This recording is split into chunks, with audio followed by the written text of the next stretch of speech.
اوه دا خو د مونځ وخت شو، ما خو پرچم نه دی یاده کړی او ناوخت هم دی. داسې کار به وکړم مونځ به زه وکړم یو پرچه یاده کړم.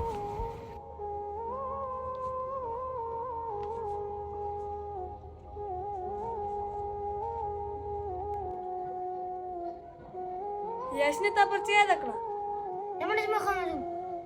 څه وې پوه نه شوم. لمړی زما خام یادوم. منډه دا څه ګټې وړې ویلې لږ سلو خبرې کوه که نه، زه خو ستا په خبره نه پوهېږم. ولې دا ما چې اوس زر خبرې کولې دا در باندې بدې ولګېدې. خود را باندې بدې ولګېدې؟ دومره سپیډ کې لګېدې وې؟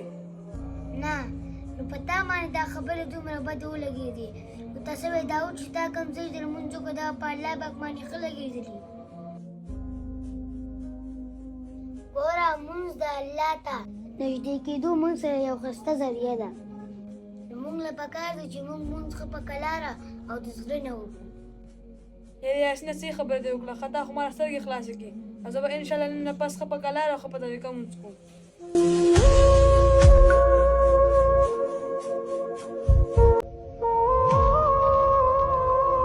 او ادي صاحب په خیر څنګه ښې جوړې؟ الحمدلله زه ښه یم. تاسو خیر رالې؟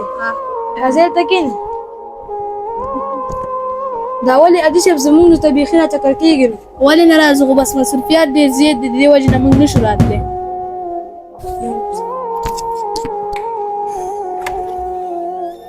او په خیر څنګه یې ښې جوړې؟ ښه یم. راځه ته کښېنه.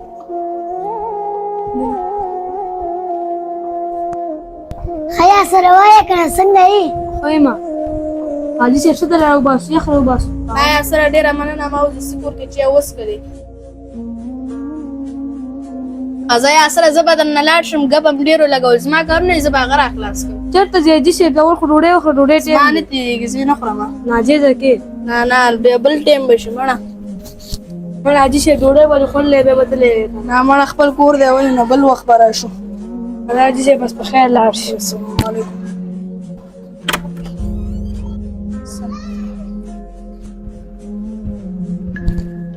زه یا سره زه هم درنه لاړم کور ته لږه سودا وړمه. ځه.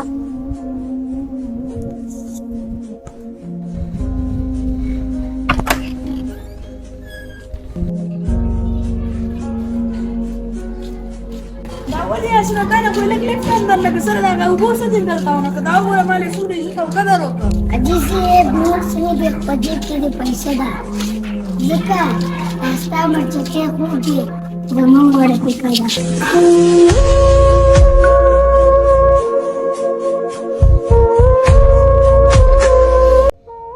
ساقبه راځه جومات له ځو، جمعې ټایم دی. مړه زما د لاسه نه کېږي، ته لاړ شه، زه به دلته په کلاره وکړم. صحیح شوه. خبره وره ته راشه. ما دا موبایل هم در سره چارج ته کېده.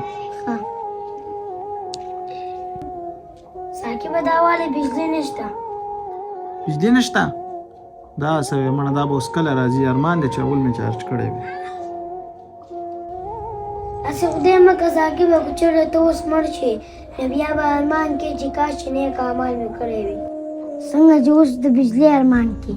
نو اوس درسره ښه موقع شته، راځه چې جمعې له لاړ شو، کنې بیا به د دې وخت هم ارمان کې.